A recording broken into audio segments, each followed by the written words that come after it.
program in elementary and K-8. One of the things I do want to mention that you already know, but we've got choice programs in schools, neighborhood schools, and then we have schools that are full choice schools. So a school like Charles Ellis, every child in that school has applied to go there.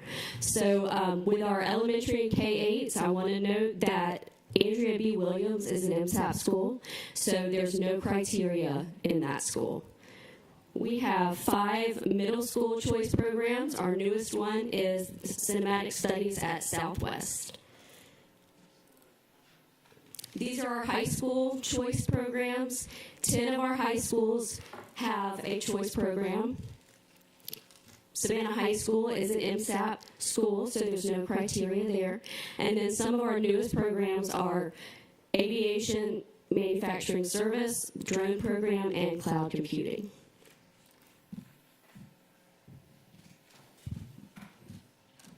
One of the things that we wanted to highlight throughout this presentation as well is the commitment that we've made to provide supports for our students.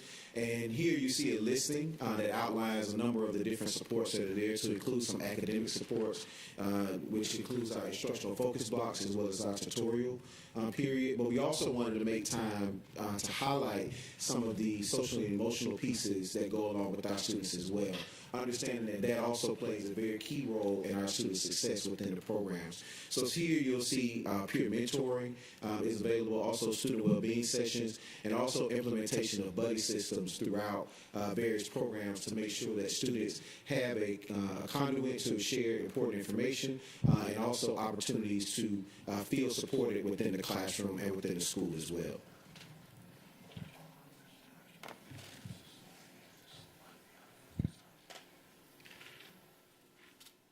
Also, we want to make sure our parents and community are involved throughout this process as well. So you'll see here a listing of a number of different ways in which we get those individuals involved, to include quarterly reviews with the students as well as the parents, and in addition to conferences that are made available to parents and students as well.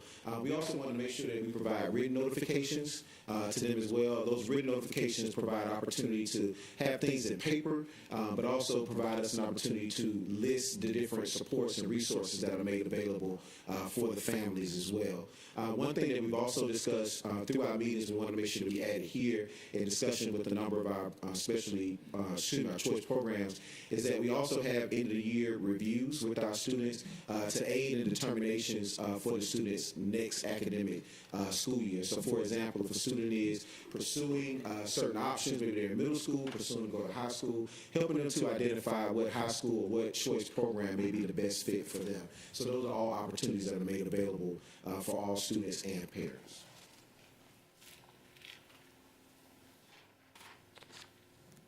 So again, we took a lot of that work and then began the work of resetting, renewing, and ultimately redesigning the choice programs for our schools. And so in doing that, we came up with 2 guiding principles that we wanted to look at. And I do want to highlight, speaking of principles, I do want to highlight the principals and those individuals that are here with me this afternoon. This is a group of individuals that have done a lot of work in order to make this possible. So I do want to thank them for their efforts and allowing me and Ms. Perry the opportunity to share this important work that was done today.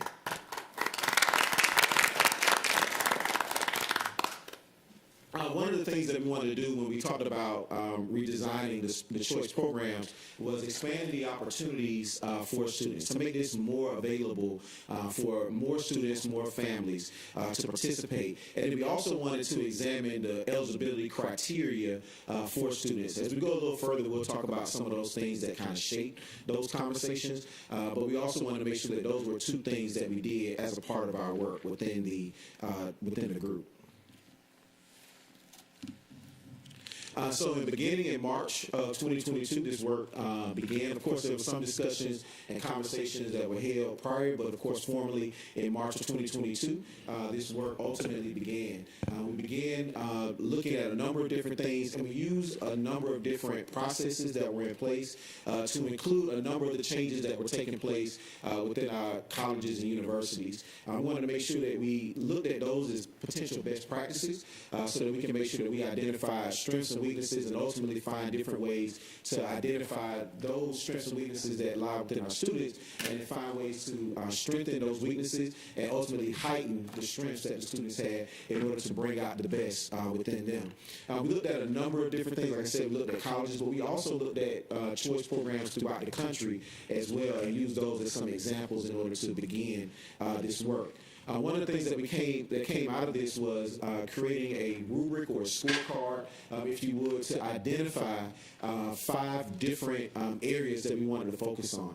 We wanted to make sure that we looked at the entire student, and that goes back to the conversation that we had earlier about making sure that we not only had academic supports, but that we also had supports in place to provide assistance for our students socially and emotionally as well. So again, we looked at 5 different areas in order to determine eligibility for participation in the program. So before Mr. McGuire speaks on where we hope to go, I wanted to kind of recap what we've done in the past. So before the pandemic, we were looking at a choice GPA. We were looking at MAP scores in math and reading. And we were, of course, doing auditions at Savannah Arts Academy in Garrison and looking at appeals. During the pandemic, we stopped looking at test scores. We were just looking at a choice GPA. We did auditions virtually, and we looked at appeals. The redesign process allows for consideration of other factors that impact the student's success. And so when looking at those different factors, these are the 5 areas of criteria that we looked at for consideration. We looked at the math assessment and the ELA assessments that students take, but also going beyond just assessments, but looking at the work that's being done in the classroom. And so identifying the GPA that the students have. Also, when we talk about that social and emotional piece, looking at attendance and discipline as well for students, and using that as an opportunity to, again, gauge and see the entire student. At this time, we don't propose any changes for grades K through 2. There's no criteria there. We will still keep the appeals process in place, making sure that if there are some questions that parents may have or things that need to be brought to light, we want to make sure that we provide an opportunity for families to be able to do that. And then we also want to continue to review the programmatic offerings that are available to make sure that we can continue to provide a robust listing of opportunities for students to participate in. All right. Any questions? They had their hands up first. You want to start? We got time. So. Okay. Thank you very much for the presentation and for all the work that went into this. First, for clarification, choice GPA. Can you clarify, is that different than a regular GPA? Sorry. All right, so the choice GPA is math, science, social studies, language arts, and foreign language if the student has it. Okay. And we've been looking at the past year and the first semester of the year they're applying. Okay. Thank you. So several questions. First, I do think that it's fantastic that this process involved so many of our principals and the diversity of principals that are represented. So can I ask that either the principals introduce themselves as well as the school they represent, or that Mr. McGuire or Ms. Oliver, because I think it's important for people to understand the diversity that's represented. Okay, and I will ask that I would love to have them introduce themselves if it's okay for them to just stand up and introduce themselves. Okay, team.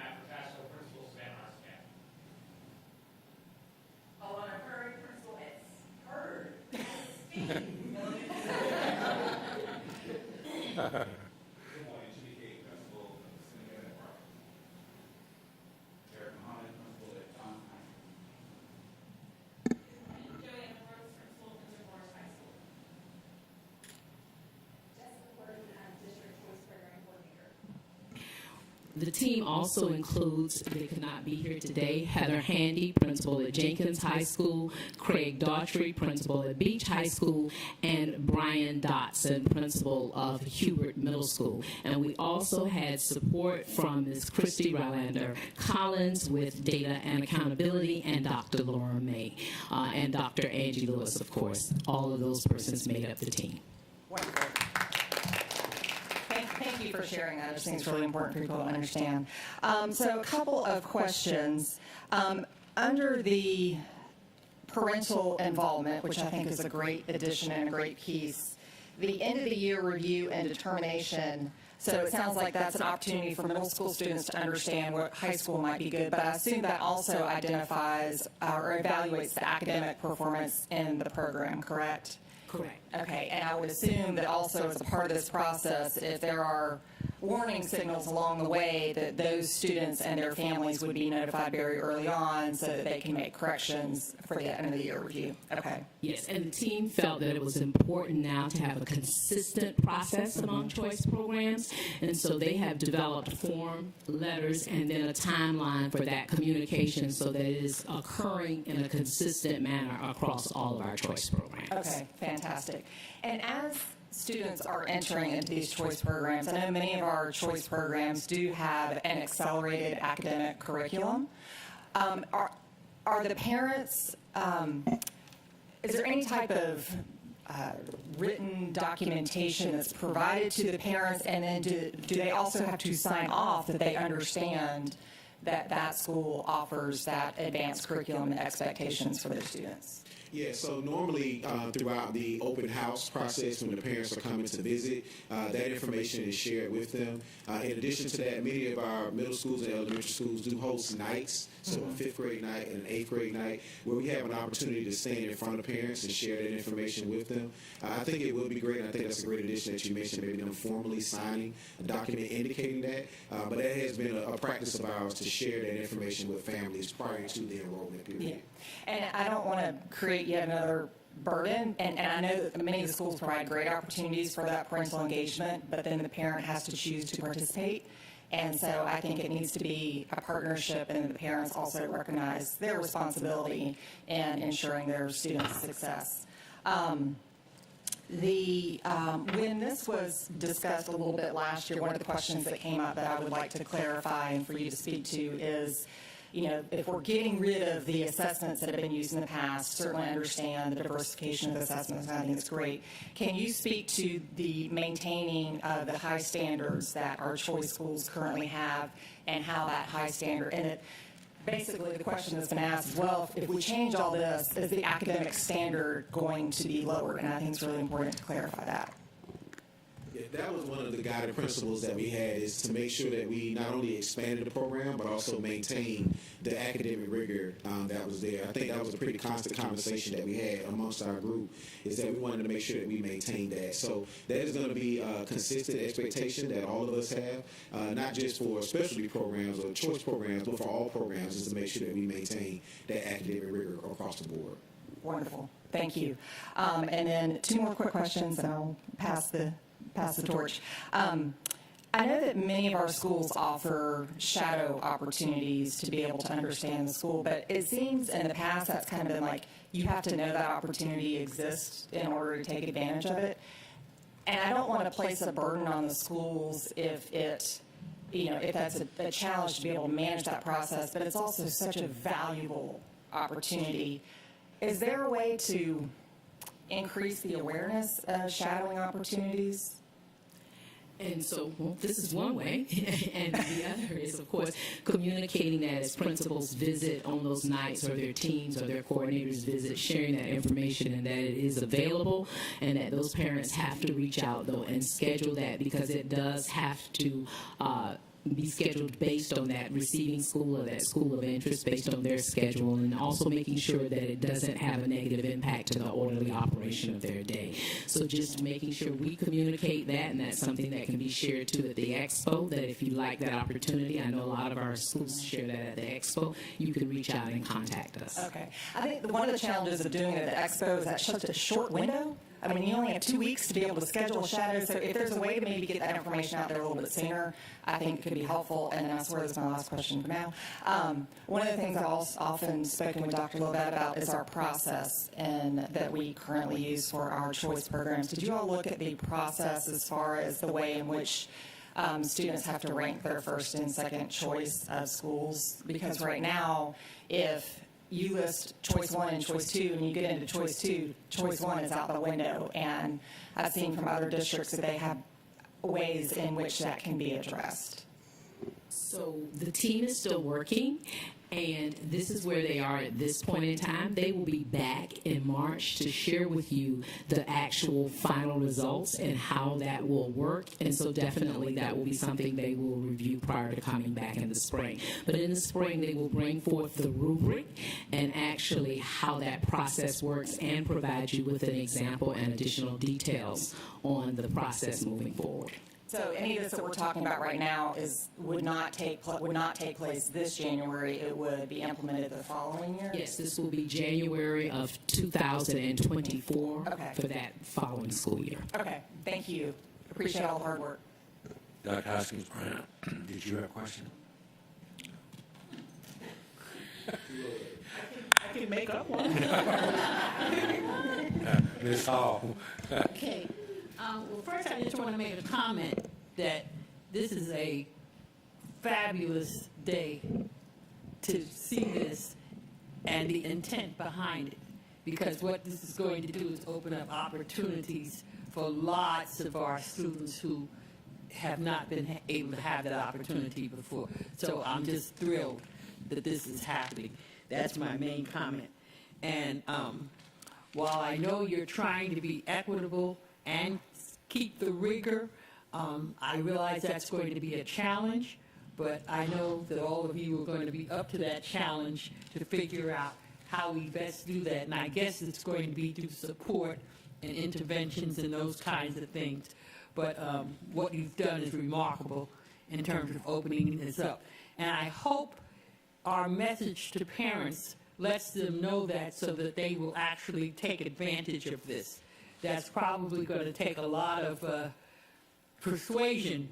Yes, you need to apply. You need to register. You need to try, because for so long it seemed like it was beyond doing for most kids. So anything you can do to make it easy, Ms. Perry, to understand that there's a real opportunity for your kid, I think that would be good. The only other thing I want to know about is the buddy system, Mr. McGuire. Is that a buddy with another student in the school, or are you saying a buddy with a staff person? Yeah, so it can be done in a number of different ways. A buddy as in with another student within the building. You can have that within like your advisement or your homeroom period. Those could be established there. One of the things that I'll just speak for what we've done at Woodville, one of the things that we've been able to do is establish that system within with the teachers as well, and establish a true teachers as advisors type program. And that was born out of the cognitive standards, is they asked that within the schools that the student is able to connect with at least one adult within the building. And so we took that and modeled that, and I know that that's a standard within the high schools as we go through the cognitive and accreditation, something that we're measured on. We did something similar to that at a middle school in Bluffton, and the wonderful thing we did was we had the custodians as buddies, we had the cooks in the kitchen as buddies, and you'd be amazed at how some of them were able to get through to our kids, especially if they didn't teach the kids. It wasn't a person who, your grades depended on that person, someone who had, didn't have that relationship. It was amazing at what, usually every adult in that building did for a lot of those kids. So congratulations on this. Thank you. Mr. Cashmore? Thanks. I too appreciate all the hard work and effort and thought that went into this process. And fundamentally, I'm fully supportive of expanding opportunities for all of our students and looking for creative ways to give them these opportunities. Few questions. So first, how is this expanded rubric application going to be used with Arts and Garrison, specifically where we have audition criteria? And my thought process is 10 people go try out for trumpet. They're ranked 1 through 10. Is number 8 now going to get ahead of number 4 on the audition based on the applications of the other rubric? Or is it still going to be, for those schools, audition first, and then everything else is kind of a gateway to just get to the audition? How's that going to work specifically? I see the principal coming. Principal Savannah Arts is going to speak to They that. were all nodding like we've talked about this before. Yeah. I think your last statement is probably the best kind of capture of that. This is the kind of the gateway for the audition.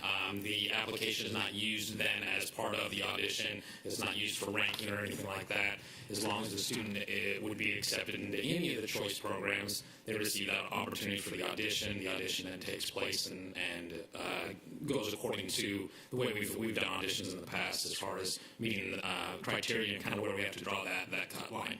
Okay.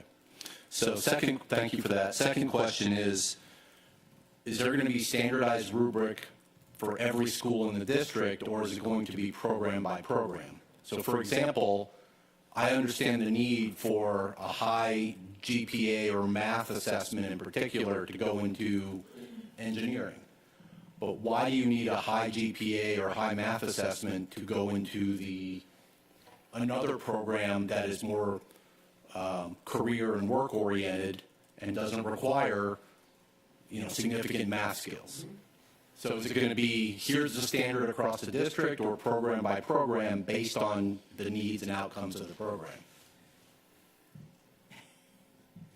So it is a consistent rubric, but when we bring you the example, you will see how it allows for just what you are speaking of, because it takes into account the fact that I may not be mathematically strong, but ELA, my GPA, the other areas are, and so it doesn't eliminate me for a program. However, if I'm STEM, Dr. Cave, then the math will be a critical component. So I think as we bring forward to you an example of exactly how it is used, that will provide some context for what you're asking. We need to be able to show you the sample, and they're completing that work and working with data and accountability, so that we'll also have it available for parents where you can click and you will know immediately as well where your child stands in terms of use of this rubric. Okay. So I hope that helps to answer your question, but until you see it, it may In not lawyer give you a terms, it final was a answer. great partial answer. And you're buying time on some of the factors, which is 100% understandable. I get it, and I respect it. They're still working. So years ago, when I was newish to the board, attendance and discipline were factors that were utilized in choice program selections, and there was an appeals process, but at the beginning of the cycle when you applied, there was a component where there was discussion with your middle school principals, teachers from the high school program that was being applied to, because the way I view these programs are, one of our goals is, we want to design these so that they're conducive to student success. Well, some kids in a general education program have attendance or discipline issues because they're bored, they're distracted, whatever, but they're really interested in playing guitar or in welding or in building things, and you get them into a program that focuses on their interests, the attendance and discipline issues go away. So I hate to see that, this kid applied and had missed a lot of school and had 5 write-ups in 2 years, but you weren't looking into the whole child.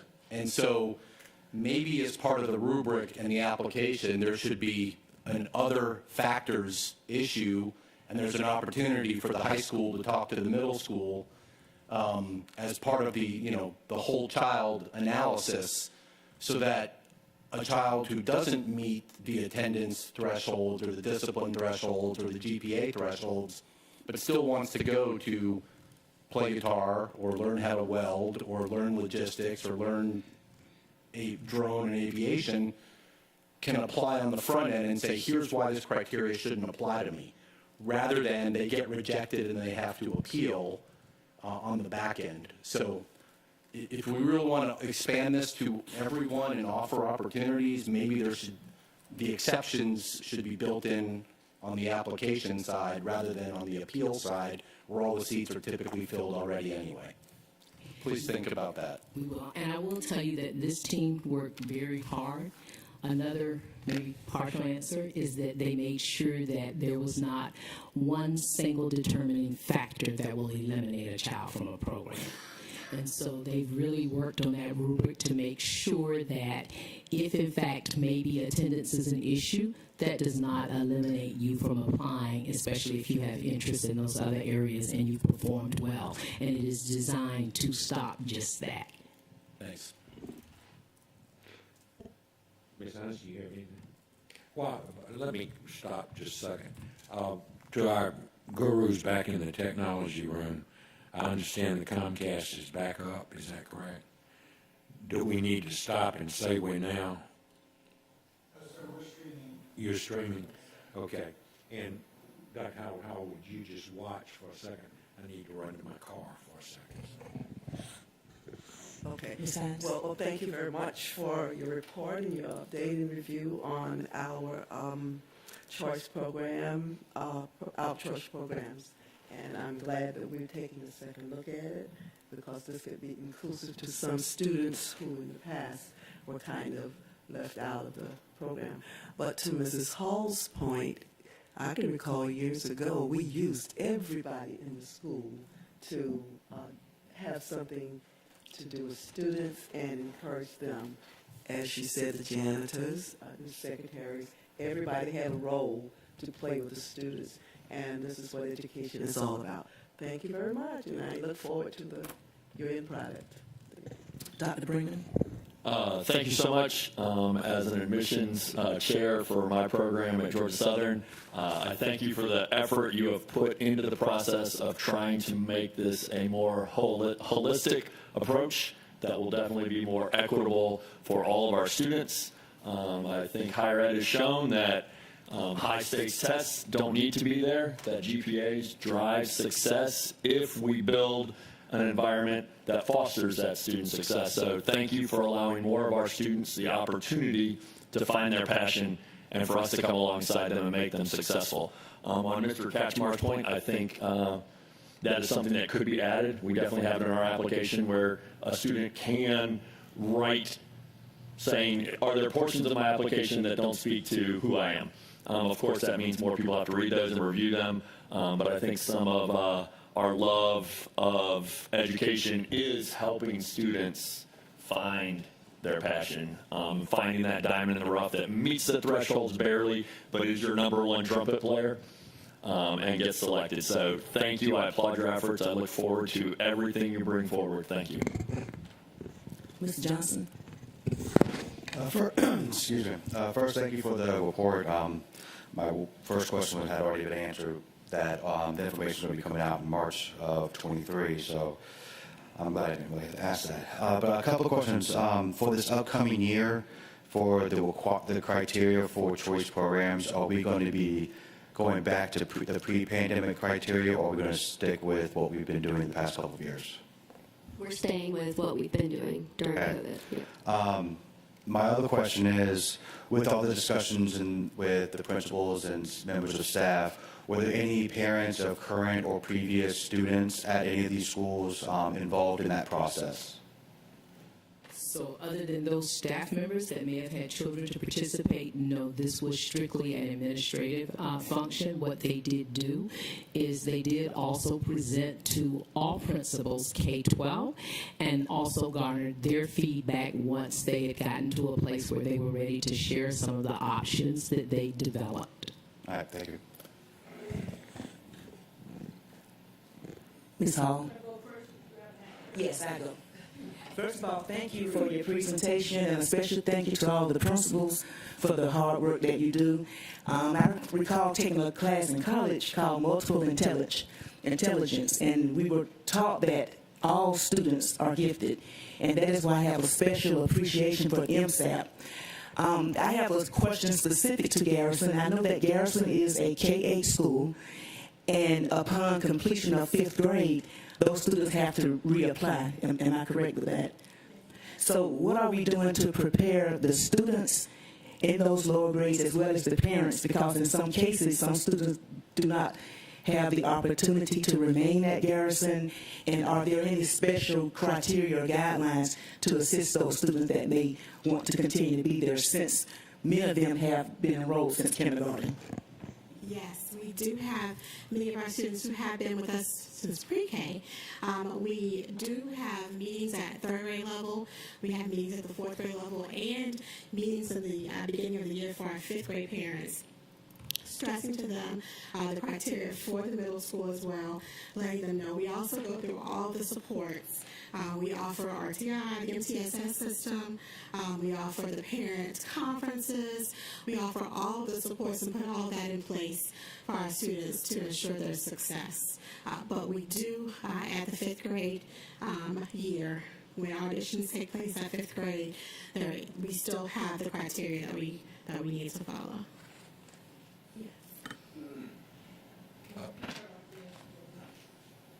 Ms. Hall. Ms. Parks, something that I grapple with as the representative for Garrison K-8 is that it becomes an economic issue for so many parents, because what I'm finding is we have many students there who have outside music lessons, dance lessons, vocal lessons, and that kind of thing. So if I'm a kid who's talented and able to be there, but I don't have the economic support to have outside professional help, it kind of grates at me that we get the same kid with kids who've had all of this professional help for years, and they go up against them. And I don't know in terms of who the judges are. I guess you have to just look at who has the best raw talent, but I guess what I'm looking for is some way that these children who don't have the economic resources to get the extra help, without needing the resources. I'm trying to consider in my mind. I haven't had a chance to sit down and talk to you or Dr. Levette about it, but it is a concern to me. So we do have that. Whether they are students at Garrison or whether they're students who are auditioning to come in, there's the economic discourse at every level as far as being able to get that extra practice and pay for it. It's not something that we require, and we make sure that parents understand that we are not requiring them to go out and get any additional assistance. We try to ensure that our teachers offer the tutorials. So on any given day, you'll have kids after school with their teachers, dance, orchestra, band, getting that extra assistance as needed, because we want all of our children to be as successful as they possibly can. So it's not something that is required of them to go out and get and pay for additional services. We try to make sure that they have what they need in-house. However, we don't discourage them, because we have parents and families who do go out and they, for example, if they're piano, they want to do dance lessons, they want to do all kinds of different things. So we don't discourage that from happening, but it's not a deal breaker for getting into our school. Our judges are seasoned. They are within the school. They are from the community, and they have a wide variety of expertise in each of the areas. Okay, well, certainly our equity committee, that's something we're going to be looking at, and we'll be coming to you for advice. But if it's possible for us to shore up those resources for the in-house programs you have to support students, I think that would be a very good task for us to undertake. And my other question is, suppose at the opposite end of the discipline and attendance, I come to school every day. I love school. I'm there every day. And I'm always, well behaved. Is that in some way going to help push me, as opposed to, we're looking at it, will your attendance or discipline hurt you? Can that help me in terms of my getting to where I'm trying to go? So showing up to school every day is going to definitely help you. Because you will get all the instruction necessary to get you where you need to be. We will be sharing more information on the rubric that comes along with this entire presentation at our the next time we get to Grace Your Presence. But being in attendance only helps. Having that discipline only helps because you're not being redirected. However, if that is an issue, the rubric will assist because it does look at more than just that. If you could give us some percentages when y'all come back, like are these things all equal, or does this particular category get more weight than another? We'd like to know what that is also. So we took a chance, but we knew we wanted to share an update with you, but we did not want to bring you the full rubric at this time because we are still under the process that we've used for the last 2 years in terms of January. And so we wanted to make sure that we kept that clear for parents and for the community that we are still using the previous process. When they come forward in March, you will see the 5 categories, you will see how they are weighted, and you will see how points or the system operates so that and they will actually do some examples for you to show you how a student with discipline that would not overshadow them from entering the program, or a student that is strong in mathematics but not so great in ELA that would not stop them from being a STEM student. So they're going to bring forward all of that and actually show you how that process will work and how it takes into account all of those pieces, as well as it relates to the appeals process and the work we're doing with data and accountability, how parents will have access ahead of time and be able to know the standing of their student and then be able to share any additional information through that process prior to the lottery running. Before I call on Ms. Grabowski, I want to interrupt where we are and have these students from Woodville come in because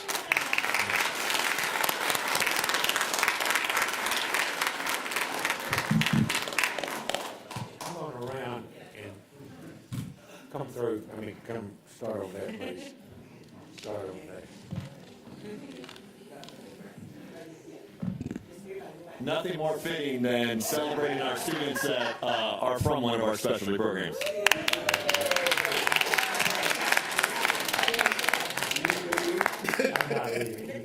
And they are feeding us today.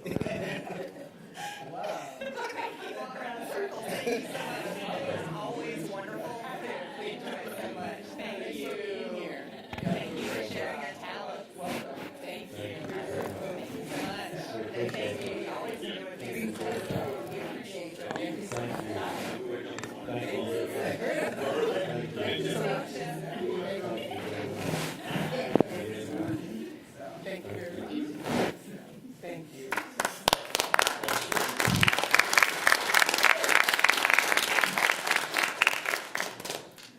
Mr. McGuire is smiling as she Well, and Dr. Brinkman is the one that suggested that, but what a day to have them be preparing lunch for us, so thank you. Now, Ms. Grabowski, please. Well, that was a welcome surprise and treat, so thank you for the students for being here. And I don't know if it was mentioned that we always get to enjoy their talents at lunch on our board meeting days, so it's fantastic. But I wanted to give a shout out regarding Ms. Hall's first question about access to outside lessons to the Savannah Music Festival. We had their new executive director speak at my Rotary Club yesterday, and they have an amazing program called Jazz Academy that is open to any student for free. It includes a weekly ensemble, a weekly private lesson, their own instrument, all at no cost to the student at all. And it's something that's open to, and really one of the reasons behind that program is to expand accessibility to music and to that outside resource to any student, regardless of what their income may be. It's an amazing program. They have a showcase maybe Friday of this week, and then they also have an event on Saturday at Forsyth Park. So I'm so grateful that the district is an ongoing supporter of the Music Festival, and I think that's a great example of a partnership that has been fostered over the years to be able to provide that type of resource to any of our students. And of course, we also have musical explorers, and there's also going to be opportunities for students from the district to attend a number of the shows in the spring at no cost to them. So They do a very good job getting the information out to the school. Yeah, all the parents, I think, and I think the parents also, share it with one another, but it's, this is a great opportunity. If you are not aware of the Jazz Academy through the Savannah Music Festival, check it out. They had a fabulous concert about a month ago, and they were dynamic. Yes. To piggyback off that, they will be at Garrison Friday night. So, yes. Any final questions from? Thank you very much. I think y'all have done a great job, and we look forward to your next presentation.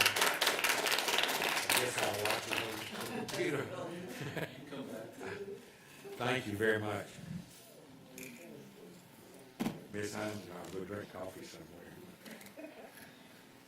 Okay, next on our agenda today is quarterly change order report. Thank you, principals. Thank you very much.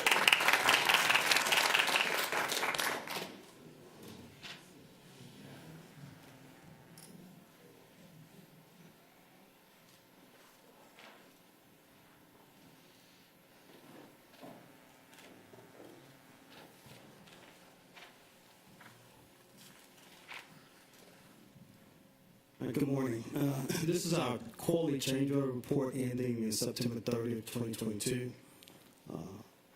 Just bring to your attention a couple of these. The Beach High School from Pioneer Construction, that project was done through the pandemic, and we still, assess liquidated damage charges, so we got $20,000 back on that particular project. That was a negotiated settlement based upon our costs that we had on that particular project. The remainder of those are coming from our K-12.